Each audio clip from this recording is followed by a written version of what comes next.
Yeah, so especially where it comes down to payments, anything after the 14th of February, they'll be having ructions with the sheep welfare scheme and the sheep improvement schemes because they require submission no later than the 14th of February.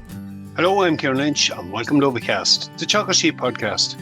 Each episode will bring latest insights, advice and technical updates on the sheep industry. In this episode, we're joined by Jason Callaghan from the Ames Division in the Department of Agriculture, Food and the Marine to discuss various aspects of the Sheep Census. Jason outlines the key dates and deadlines for submission and explains the three different methods available, both in the written form, the Agfood account and using the Ames Services app. He walks us through the different census categories and provides guidance on how to complete the submission process. So first and foremost, the Sheep Census is a requirement under EU legislation. That's 2016 429. That's not going to make much sense to anybody listening, but it is a requirement under law that we have to collect this information. Besides that, the Sheep Census provides valuable statistical information for the department and other organisations involved in the development of the industry. For individual farmers, their submission is very important for the determine their stocking rates, and that delves into their schemes. So I think there's two schemes going this year, the Sheep Improvement Scheme and the National Sheep Welfare Scheme. So it's important for these guys to get their submissions in so that they can get on to payments. It also provides an opportunity to look back at the trend of where the industry has gone over the last number of years, and that's part of the stats that's been done with it. Yeah. So there's a whole wide variety of organisations that use this information to determine their own business needs. So whether it be Meat Industry Ireland or the CSO or any of these organisations, they use this information. I suppose maybe the key thing we'll start with is the couple of key dates. So I suppose the first date I'm thinking of, Jason, is the date that we're to collect our number from, and then the key dates for submission in the various means. Yep, so everybody should have gotten a Sheep Census form either just before Christmas or just after Christmas, but the key date to fill it in is the 31st of December. That's the date that you should be indicating how many sheep are on your holding. After that, then we have a paper submission deadline at the 31st of January. If you're submitting a paper census form, in order to make sure that we've got it, it's best to send it by registered post. If there's any disputes later on, you have your proof of postage there that you can claim that it was sent before the deadline. After that, then there's an extended deadline to the 14th of February for anybody who is tech savvy and can log on to their Agfood account or go through their Ames Services account, and they can submit their census online. So with the three different methods, and we might the written one is probably still, and maybe it's no harm to ask that, it's probably still the most common version of it. It is, yeah. Of how it's submitted over the two online versions. It is, yeah. So an awful lot of people still use the paper form. Of course, the problem with any of them paper forms is we're all guilty of maybe forgetting at the last minute to actually post it. Just in terms of filling it, so with the written form, that's straightforward enough. We might go through the categories in it in a moment. For the online versions, how would you go about just accessing the Agfood one? And we might talk then about the Ames Services app as well.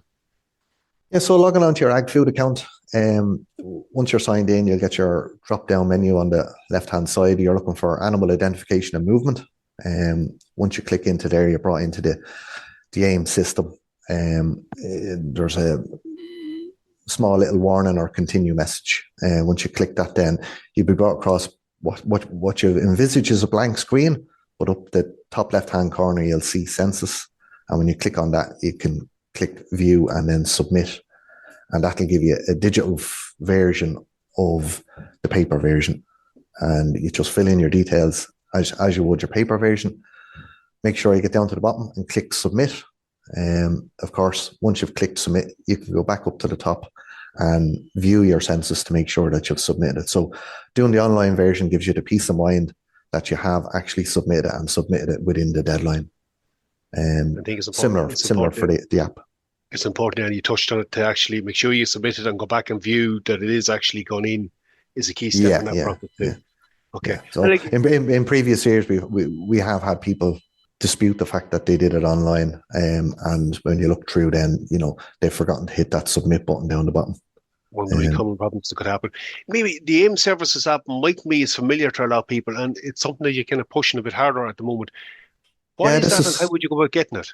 Yeah, so this is fairly new, the AIM Services app. It's kind of modernising the whole system too. Again, on your Agfood account, on the login screen, you'll see just to the left of your or to the right of your login, you'll see AIM Services. If you click into that, it'll allow you to download the app. You can also just Google AIM Services app and it'll bring you to the web page where you can download the app. It's has much more functionality than the old Agfood account. So not only can you submit your census, you can do farm to farm movements, you can order your sheep register, you can order your sheep dispatch books. So, and it's currently being more and more developed. So we're kind of hoping to promote the AIM Services app as much as we can too. It's a great benefit to anybody who has sheep out there. And I suppose in an era where we've all mobile phones and maybe less laptops and computers available in houses, it's a more straightforward means of actually completing some of this stuff. Oh, it is, certainly is, yeah. So even in terms of if you're doing a farm to farm movement, you know, you're giving out the 2 copies along your way, but using the AIM Services app, you just take a picture of your sheep dispatch page and submit your movement, and there's no need then to send the copies into your RVO. If we maybe go to the census itself, and look, sometimes little parts of this can cause confusion, so maybe it's no harm to actually just go down through it. The layout's fairly similar whether it's online or it's the paper version, but you have a couple of different categories, the A, B, C, D and E categories to fill in. Maybe just take us through that. Like, so you break the sheep up into different categories in it. What goes into each, and what are the couple of things that we need to pay attention to? Yeah, so section A is your breeding ewes, over 12 months of age. That's important. You have 4 different types: mountain cross, lowland, and lowland cross. You indicate your numbers on the 31st of December, how many mountain you have, how many mountain cross you have, or if you've got low or lowland cross, you put them in. You can indicate your breeds, whether it be on the census form or online. You know, not every breed is there, but you put down your breeds of whatever you have, whether it be Cheviot or Blackface or Texel. Section B, that's your breeding rams over 12 months of age. And again, it's the 4 categories of mountain cross, lowland, and lowland cross. Section C, that's your remaining sheep. So they're wethers, lambs, culls, and again, mountain cross, lowland, mountain. Probably important in that one, Jason, not to double count the cull ewes with the breed. Oh, yeah. So not to double count. Section D then is if you don't have any sheep on your holding on the 31st of December, there's just 2 options there. If you wish to remain as a herd keeper, or if you don't wish to remain as a herd keeper. Then Section C is just for the Central Statistics Office. They want to know out of the breeding ewes, how many of them are 2 years and older. And then bottom of the page, the most important thing is to put your signature date on it. And yeah, it's not a difficult form to fill in. And I think most of our guys out there are well used to filling it in at this stage. Yep.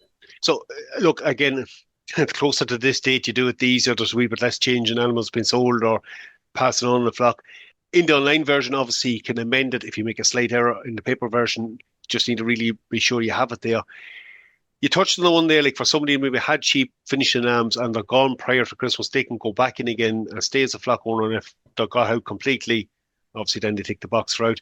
New entrants, Jason, anyone really that has got into sheep or bought store lambs in the back end of the year, bought ewes, they would have got a form. Or for the rare case, maybe where they didn't, I suppose, is directly contact yourselves. So they can email sheepid@agriculture.gov.ie. To contact us by phone, it's 01 505 8723. So if you haven't received the form, get in touch with us.